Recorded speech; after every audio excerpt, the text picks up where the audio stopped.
The fifth concrete mixer had just demolished the main support of my great-grandfather's 100-year-old bridge. And there was Deborah Kensington Price, our HOA president, leaning at her kitchen window with a coffee cup, actually smiling. She thought she'd beaten me, keep sending heavy trucks over the hand-built oak until it gave, then swoop in with an emergency demolition order and force the sale of the creekfront parcel my family had guarded for 4 generations. What the corporate law-turned-suburban tyrant didn't know was this: I'd spent my career as an Army Corps engineer, and I was ready to turn her corruption back on her. Diesel fumes choked the morning air. My grandmother's china rattled in the cabinet like an aftershock. Watching stress lines crawl through timber my great-grandfather had hewn himself, I stopped shaking with rage and started thinking strategically. What would you do if your HOA tried to steal land your family had kept for generations? Where are you watching from? Do your HOAs run this kind of corruption too? Let me rewind and explain how the nightmare began. I'm Marcus Thornfield. 3 months earlier, I was a 52-year-old, retired engineering contractor, living quietly on the 40-acre homestead my great-grandfather established in the 1920s. Our land runs along Willow Creek, once open, countryside until the Willowbrook subdivision popped up. Around us, like invasive growth, the crown jewel has always been the bridge, locally sourced oak, hand-shaped by my great-grandfather. It spans Willow Creek and links our property to the main road. 4 Thornfield generations have crossed it. My grandfather proposed on it. My father taught me to fish from its railing. I carried my bride across it and later held my newborn daughter as I crossed the same way. The wood still carries the smell of the linseed oil he used. Run your fingers along the handrail and you can feel every plane mark. On calm mornings before the invasion, you could hear the creek's hush and smell honeysuckle on the banks. Then Deborah Kensington Price glided into the neighborhood. At 48, she embodied corporate legal ambition, married to suburban autocracy, unnaturally coiffed blonde hair, designer clothes for the grocery run, and a leather portfolio she carried like it contained nuclear codes. Her fortune came from helping developers flatten family farms to build retail and condos. Now she had singled out our sleepy lane. 6 months after moving in, she steered herself into the HOA presidency. Her opening order: my century-old bridge was an inferior, unsafe structure lowering property values because apparently authentic craftsmanship is a liability when you're lining up waterfront lots for luxury development. I'll never forget our first confrontation. She arrived at my door in a sharp white blazer, stacks of legal papers, smile like frost. "Mr. Thornfield, I'm here to help you modernize this property," she chirped. "Replace that bridge with our approved concrete span or face $500 a day in fines." What I didn't tell her then was what 2 decades with the Army Corps teaches you. Every engineering system has weak points. Every opponent has vulnerabilities. Every problem yields to careful data. When I refused, the parade of cement trucks began. Suddenly, every subdivision job rerouted its heavy vehicles right over my bridge. "Sorry, pal," drivers shrugged. "HOA-approved route." These weren't ordinary deliveries. They were 30-ton monsters. Each pass carved new spiderweb cracks through the oak. The morning mist over Willow Creek thickened with diesel, throat burning and dusting. Everything in concrete grit 3 weeks into the harassment Deborah's brother-in-law, conveniently. The city building inspector showed up with an emergency safety evaluation. What are the odds he would declare the bridge suddenly critically unsafe after Deborah's demolition campaign? "Sorry, Mr. Thornfield," he said with the sincerity of a used car pitch. "Immediate danger to public safety. 30 days to demolish, or we'll do it and bill you." That night I sat on my bridge while the grandfather clock struck midnight inside the house. The honeysuckle still smelled sweet, but diesel lay under it like a threat. As I traced the worn handrail, a realization hardened. This had stopped being about a bridge. It was war. Deborah had handed me a timeline, and in the Corps we used to say, "Time is the ammunition of planning." Time to load. 2 weeks into the truck campaign, my daughter Sarah announced her engagement. She wanted the reception on our lawn, the same place her grandparents had celebrated their golden anniversary, with 60 guests and a catered dinner overlooking Willow Creek. On the first Saturday in June, of course, Deborah wouldn't leave a family celebration alone. The wedding morning dawned perfect. Clear skies, a gentle breeze, my wife's prize roses scented the air. Sarah glowed in her grandmother's pearl-white lace as guests arrived around 4. The photographer was catching those family moments when rumbling echoed down the road. Please tell me that's not what I think it is, I muttered, checking my watch. It was. A massive mixer thundered down the street, then another. 6 trucks total, each timing arrival to maximize chaos during the ceremony, like a military convoy disrupting a church picnic. Dad, what's happening? Sarah grabbed my arm as the first truck's weight made the bridge shudder. The sound was a freight train at 6 feet. Aunt Martha's champagne flute shattered. Uncle Robert's war medals clinked. The bridge swayed so violently Great Aunt Helen, 93 pounds of her, had to clutch the rail to avoid falling in. My 86-year-old mother froze halfway across, knuckles white. Everyone back to the house! I yelled over the diesel roar. The photographer caught it all. My mother's terror, guests fleeing, Sarah's perfect day unspooling into smoke and noise. As the last truck rumbled off, I saw Deborah's silhouette at her window, mug raised, possibly toasting. While helping shaken guests to their cars, I overheard 2 drivers talking. 6 runs in one day, overtime, one said. Kensington Construction pays double for weekend emergency deliveries, the other replied. The name clicked. Back in my Army days, we learned that following the money usually leads straight to the enemy's soft spot. That night, a quick search confirmed it. Deborah owned 40% of the very construction company moving the trucks. The certified letter arrived Monday, her emergency replacement quote. $80,000 for a basic concrete span that met HOA standards. Meanwhile, the State Historical Society's appraisal put the bridge's historic value at $150,000, in excellent condition for its age. She damaged my bridge with her trucks, then offered to profit from replacing it. It was as if someone slashed your tires and then tried to sell you new ones at triple price. I remembered something else from engineering school. Documentation beats accusation. I began building my case the way you plan a bridge, methodically with margins and backup calculations. First move, an emergency restraining order to stop truck traffic. Jim Patterson, my lawyer, whose grandmother had canned peaches with mine, filed timeline photos showing the bridge stable before Deborah's truck campaign. The pattern of stress fractures matched deliberate overloading.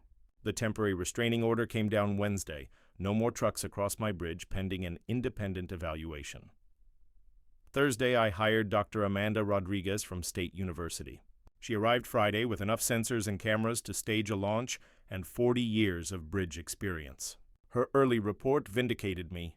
Classic signs of recent overload stress, but the original timber work was remarkably sound. Someone had built this to last generations, not decades. By Saturday, I was cautiously optimistic.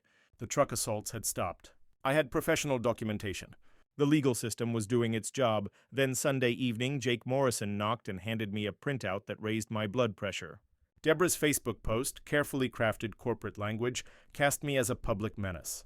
Concerned neighbors, we must address the dangerous situation at 1847 Creek Road. Mr. Thornfield's antiquated bridge threatens. Safety and property values, 37. Comments and 49 shares later, half the neighborhood believed I was the risk. Round 1 to Deborah. Monday brought worse, somehow a different judge, Bradley Hoffman, who, rumor had it, spent more time on the golf course with Deborah than in his courtroom, overturned my restraining order. The new order was blunt. Plaintiff has failed to demonstrate irreparable harm. Defendant HOA retains authority over approved traffic routes through subdivision common areas. Common areas? My bridge was private property, older than the subdivision. Try explaining that to a judge who'd already decided over cocktails and campaign contributions. By Tuesday, the trucks were back, more often, every 30 minutes from dawn to dusk. The ground thrum made my coffee cups jitter on the counter. Linda started wearing noise-canceling headphones to read in peace. The psychological warfare worked. Neighbors crossed the street to avoid me. Anonymous complaints piled up. Unlicensed bridge operation, noise violations from confronting drivers. Wednesday brought the biggest beast yet, a concrete pumper that made the bridge sag 6 inches. The oak groaned like an old thing in pain. I filmed it when the driver leaned out. "Sorry, Pops, just following orders." "Whose office?" I yelled through the roar. "The lady who pays," he answered. "She calls the shots. Insomnia breeds ideas." At 2 a.m, I remembered an old core lesson. Don't attack an opponent's strength. Find their weak spot. I drove to the county courthouse and asked for original survey documents. Mrs. Henderson, the clerk, knew my grandfather and loved digging in dusty records. She brought out a leather-bound ledger, smelling of ink and old paper. The 1923 survey took me an hour to parse. but when I did, the implications hit like a freight train. My great-grandfather had included language granting a perpetual rite of passage for family and guests across Willow Creek via the existing timber span. Crucially, the bridge predated the HOA's easement by 60 years, from my time adjudicating military housing disputes overseas. I remembered a principle. Pre-existing structures have grandfather rights that aren't overridden by later covenants. First rights trump later rules. The rest of Thursday and most of Friday disappeared in the county law stacks as I confirmed the HOA's authority over my bridge was built on sand. On Friday, I called Elizabeth Morrison, a local historian. She arrived Saturday with professional tools and genuine enthusiasm for the bridge's joinery. "This mortise and tenon work is museum quality," she said, running her hands along the chisel marks. Her preliminary assessment confirmed eligibility for historic designation. File that paperwork and any demolition would trigger environmental reviews, public hearings, and bureaucratic delays enough to choke an elephant. Sunday, I arranged an emergency meeting, not with Deborah, but with the 4 other HOA board members who'd been steamrolled by her. We met at Jake's house, where his wife's apple pie made the room feel civilized instead of combative. I spread copies of the 1923 survey like battle plans. "We need to talk property law and historical preservation," I said. "What Deborah's been telling you about HOA authority isn't just wrong. It could land this board in legal peril." Patricia Walsh's face turned white. By Monday morning, 3 board members quietly distanced themselves from Deborah's campaign. Instead of cutting her losses, Deborah doubled down. She called an emergency HOA meeting Tuesday night and filled the community center with supporters she'd rallied all weekend. Her slides were drama in PowerPoint form, photos of dangerous bridges, none ours, professional-looking flyers, and a script designed to terrify homeowners. "We face a crisis that threatens safety and property values," she intoned from behind a podium. "Mr. Thornfield's stubborn refusal to modernize has forced us into legal action. She declared my property a commercial enterprise because delivery trucks occasionally cross the bridge and slapped on. Retroactive commercial assessments, $50,000 in back fees, penalties and interest pushing the total close to $75,000. She even warned the HOA could force sale to recover alleged debts. I sat in the back like Daniel facing a den of lions, watching familiar neighbors nod along. When public comment opened, I stood. "I'd like to address the board," I said. Deborah's smile could have performed surgery. "This is a legal matter now. Maybe speak through your attorney," she suggested. "Oh, I plan to," I said, but first I had something to show. I walked to the front, hooked my laptop to the projector, and put the 1923 survey large enough for everyone to read. "This document predates your HOA by 6 decades. Note the perpetual rite of passage and the existing timber span." Her confident mask flickered. "Ancient paperwork doesn't override current safety rules," she said. "You're right about one thing," I replied. "It doesn't override safety rules, but it does override HOA authority. These are grandfather rights." Quiet fell, broken only by fluorescent hums and a nervous cough. Next slide, Elizabeth Morrison's preliminary historic designation report. The State Historical Society agreed the bridge qualified. Demolition now required environmental impact studies and public hearings. Then my final slide, architectural plans pulled from public records. Luxury condominium layouts filed by Kensington Development 6 months before Deborah moved in. Lot numbers matched my property. Not a coincidence. I clicked to bank loan documents showing pre-construction financing that listed my parcel as collateral. The air changed. Deborah's face shifted from prosecutor to deer in headlights. "That's irrelevant to safety concerns," she stammered. "Is it?" I asked. "Because I also found bank records." The crowd began to turn. Patricia Walsh demanded answers. "Did you disclose these plans when you joined the board?" Before Deborah could spin another line, Jake Morrison rose. "I move for a vote of no confidence," he said. Seconds later, the room agreed. Deborah Kensington Price was stripped of the HOA presidency within minutes. Her scheme, carefully choreographed property seizure, had just burst into flames. But this victory was only intermission. Cornered people get dangerous. Losing the presidency turned Deborah into a desperate adversary with nothing to lose and a law degree she'd learned to wield like a chainsaw in a china shop.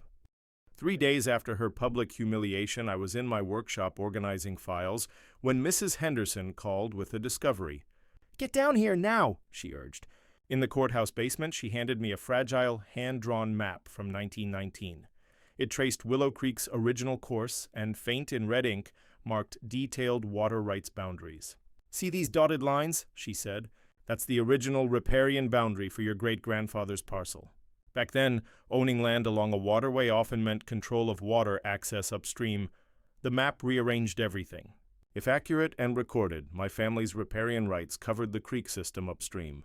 Every Willowbrook lot had been marketed with creek access and waterfront amenities, and the HOA had been collecting fees for creek maintenance for years, rights they might not legally hold.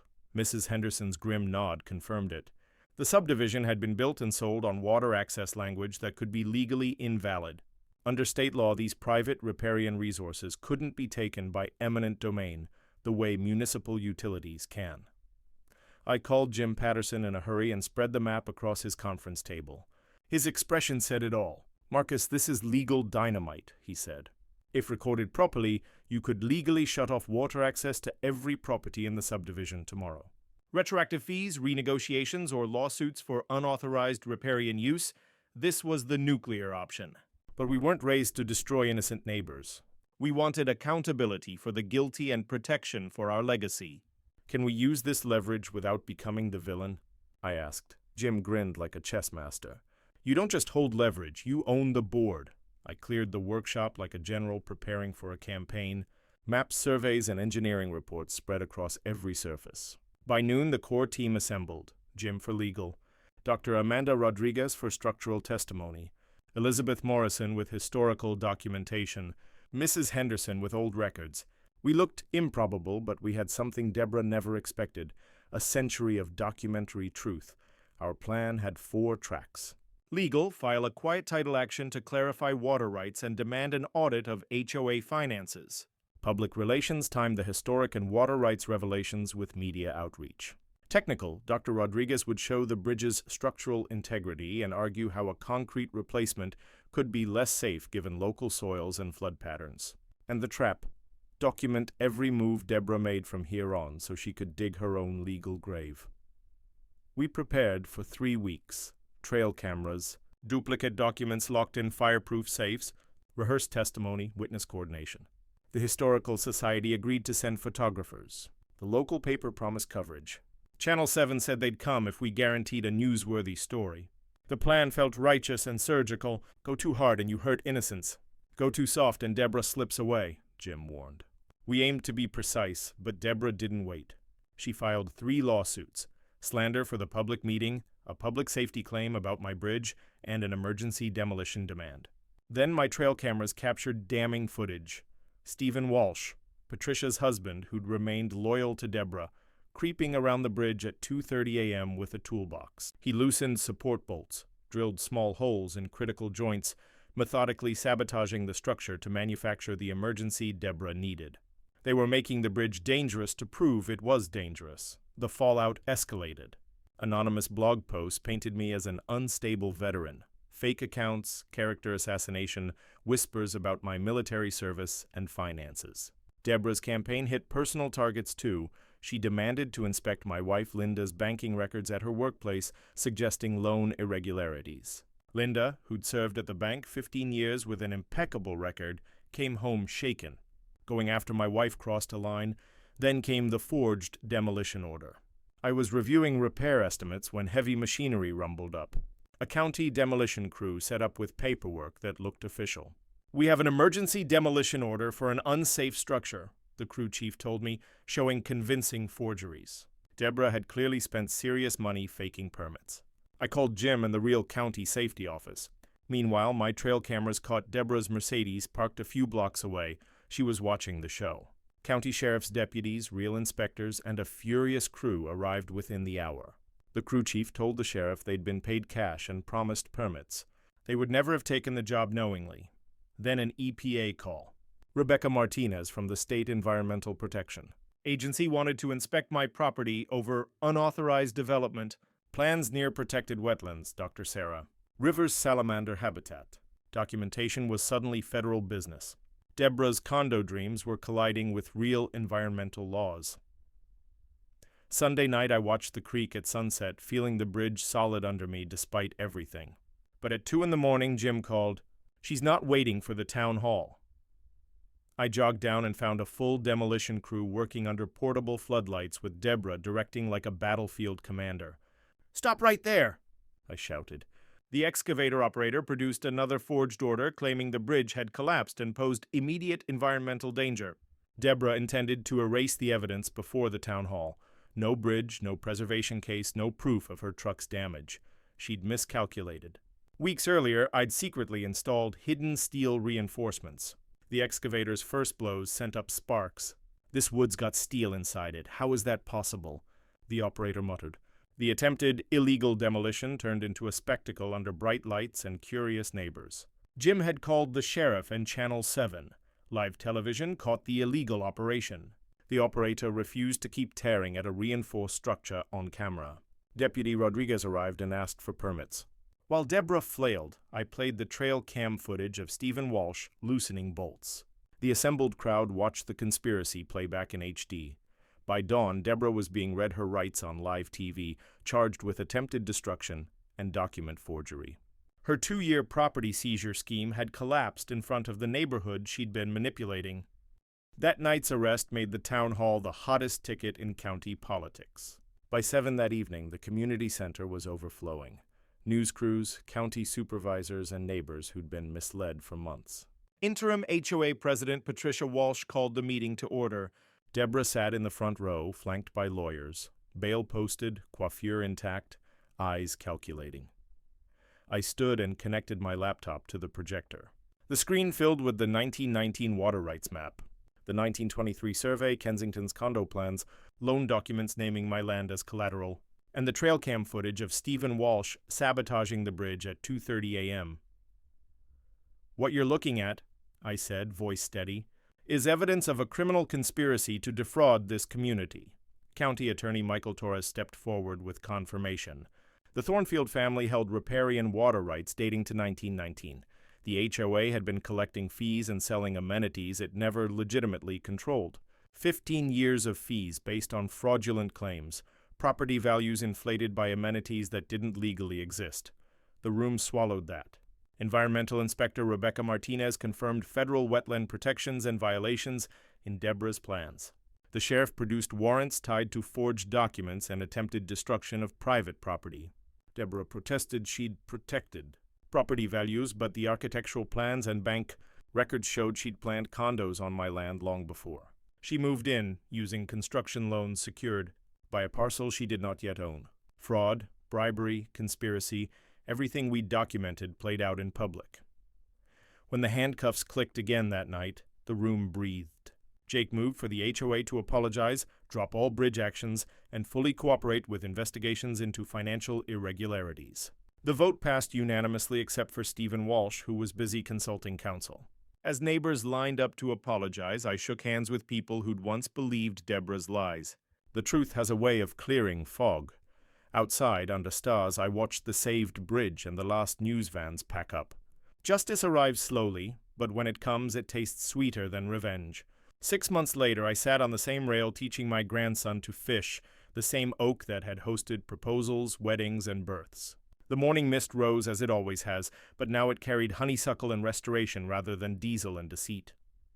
Deborah Kensington Price is serving 18 months in federal prison for fraud, conspiracy, and environmental crimes. Her law license was revoked. Kensington Development went bankrupt paying restitution. Her brother-in-law lost his building inspector job after bribery probes widened. The HOA was dissolved and reformed with transparent oversight. Patricia Walsh was elected president on a never-again platform.